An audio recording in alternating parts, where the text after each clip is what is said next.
Everyone thinks they know what happened between us. The polite whispers at dinner parties, the pitying glances from mutual friends. They see the neat, clean break and invent their own tidy narrative. A couple that just grew apart. They don't know a damn thing. I'm Chloe.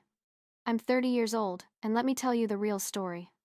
Let me tell you exactly how my husband, Daniel, methodically and completely destroyed me after I made one stupid, human mistake. Yes, I cheated. There. I said it.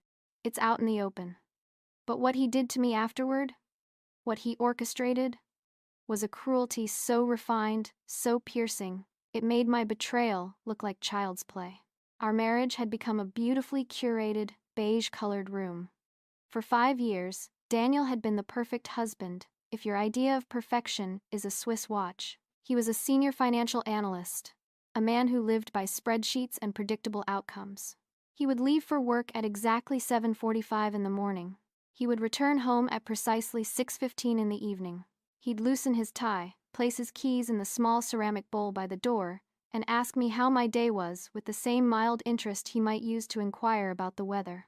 Our life was a flat, unbroken line. Wake up, coffee, work, home, dinner, television, bed, rinse and repeat. I was dying. Not in a dramatic, flailing way, but in a slow, quiet suffocation. The woman I used to be, the one who laughed too loud, who'd book a flight on a whim, was being buried under the weight of predictability. A woman needs some chaos, some color. Leo was chaos. And color. He was a freelance photographer who sometimes worked with the art gallery where I managed marketing. He didn't live by a clock, he lived by the light. He'd run into the gallery between shoots, smelling of rain and the city, his eyes alight with some story about a crooked politician or a stray dog he'd just spent an hour photographing. He saw me, not Daniel's wife, not the woman who organized gallery openings. He saw Chloe. And he made me laugh, a real, gut-deep laugh I hadn't felt in years. One coffee led to another. A lunch became a stolen afternoon. It wasn't a plan. It was an unfolding. A 4-month-long mistake that made me feel more alive than I had in 5 years. But the guilt was a physical thing.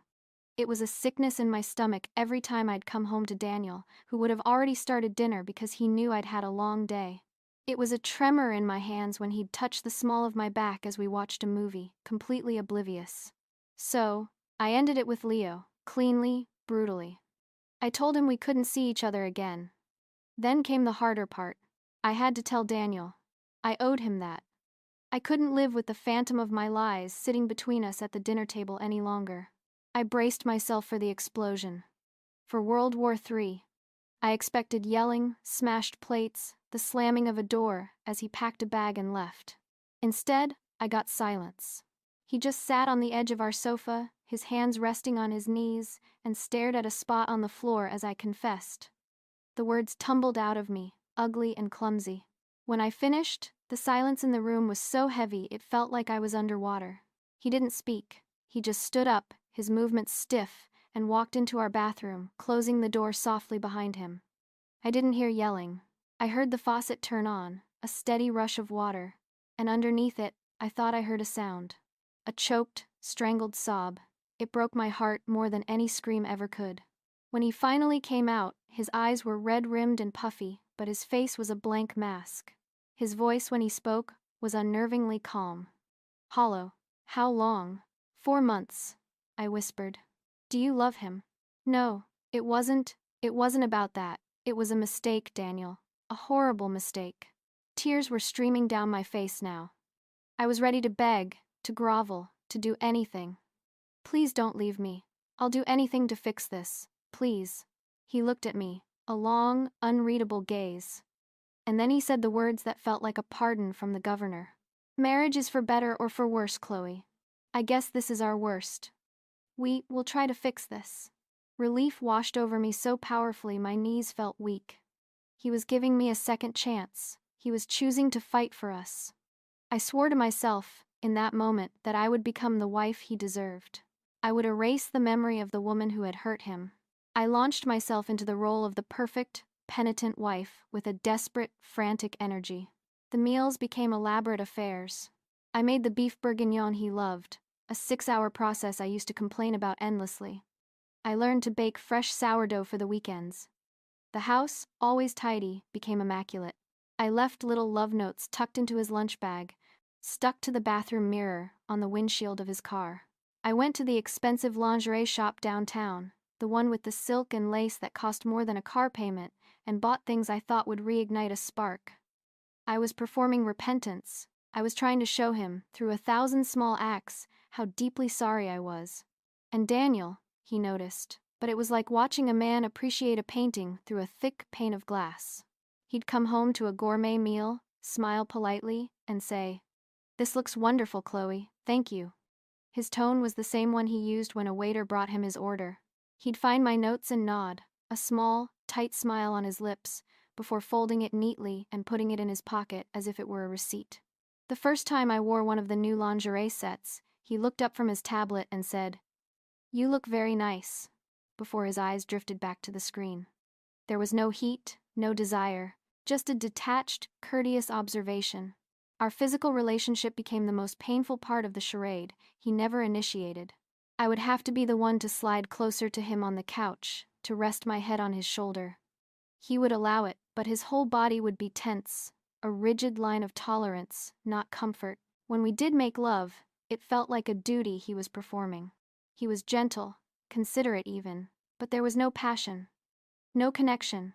It was like being intimate with a polite stranger who happened to be living in my house. I told myself it was fine. He just needed time. Of course he did. I had shattered his trust. It was my job to patiently rebuild it, piece by piece, no matter how long it took.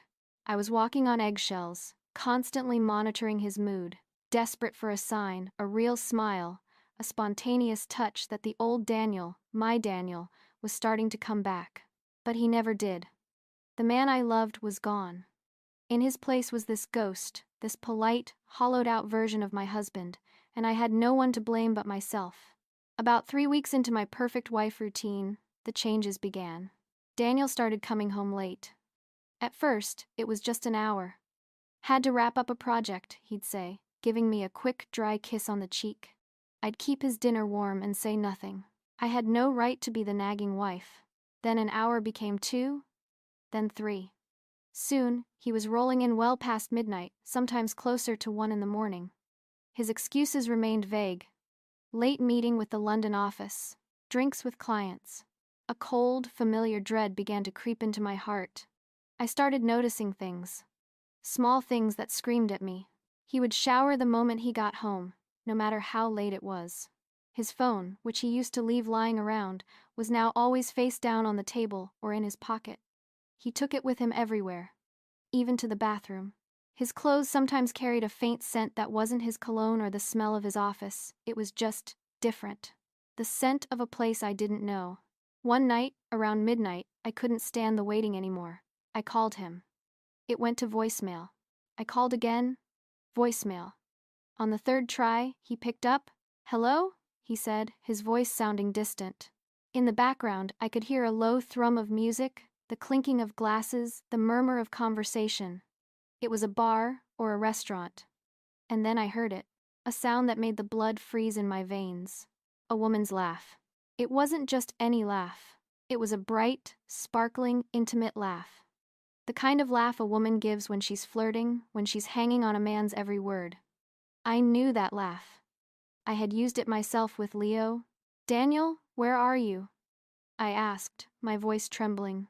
"I'm just out with some colleagues, Chloe, I told you." "Who was that? That woman laughing?" There was a pause. Just a beat of silence, but it was long enough. It was an eternity of guilt. "It's just background noise," he said, his voice a little too flat. "It's loud in here. I'll be home soon." He hung up. I stood in the silent kitchen, my own words, my own lies, echoing in my ears. The paranoia hit me like a physical blow. A few days later, my friend Sophie called. Her voice was strange, hesitant. "Hey, Chloe, weird question. Was Daniel supposed to be in a meeting downtown this afternoon?" I don't know," I stammered. "He said he had a busy day." "Why?" "Well," she said, drawing the word out, "I was just walking past that new coffee place, the Gilded Bean, and I saw his car parked outside. That old Volvo he loves so much. Okay, the thing is, he was inside it. and there was a woman with him. In the passenger seat, I couldn't get a good look. She was wearing big sunglasses, but Chloe, it looked like they were holding hands. Or maybe she was touching his arm. It just looked really intense. My stomach plummeted. Here I was, killing myself trying to earn back his trust, and he was out there, with someone else, doing the very thing I had done to him. The irony was so thick it was suffocating. But knowing that didn't make it hurt any less. It made it worse. Because now, for the first time, I understood. I truly understood the devastating, soul-crushing pain of being on this side of the betrayal. Every night he came home late, I'd lie awake in bed, pretending to be asleep, my mind racing. Who was she? Was she prettier than me? Younger? Was she the reason he was so distant? Was he saving all his real smiles, his real emotions, for her? I couldn't live with the ghost anymore. The uncertainty was eating me alive. One night, he came home just before midnight. I was waiting for him. I had left all the lights on in the living room, a stark, interrogative glare. He stopped in the doorway, his expression weary. He looked older than I had ever seen him. "Chloe," he said simply. "We need to talk," I said, my voice steadier than I felt. He sighed, a long, tired breath, and sat down in the armchair opposite the sofa where I sat. He didn't sit next to me. He created a battlefield between us. I took a deep breath. "Are you seeing someone else, Daniel?" He didn't deny it. He didn't even flinch. He just looked at me, his eyes searching my face as if trying to gauge how much of the truth I could handle. "I've been talking to someone," he finally admitted, his voice quiet. "The woman Sophie saw? The laugh I heard on the phone?" He thought for a moment. "No, this is someone different. Someone from work. How could you?"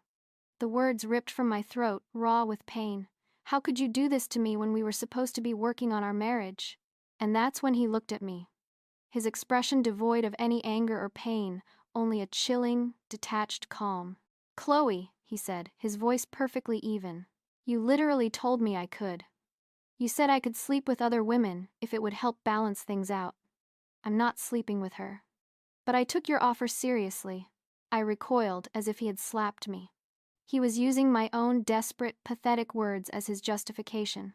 "She knows everything," he continued, relentless. "She knows what you did, how messed up things are. I talked to her about it. She's a sounding board. She helps me process everything." His therapist. His confidant. He had taken the most intimate, painful details of our marriage and shared them with another woman. He had invited a stranger into the wreckage of our life. The cruelty of it was breathtaking. This wasn't a desperate act of loneliness. This was a choice. This was a plan. And I felt, with a sickening certainty, that I was only seeing the very tip of the iceberg. Tears of rage and despair streamed down my face. "We can fix this, Daniel. For real this time. We can go to counseling. We can stop hurting each other." He watched my breakdown without a flicker of emotion. The polite mask was gone. What was left was something hard and cold. Something I didn't recognize. "Do you still not get it, Chloe?"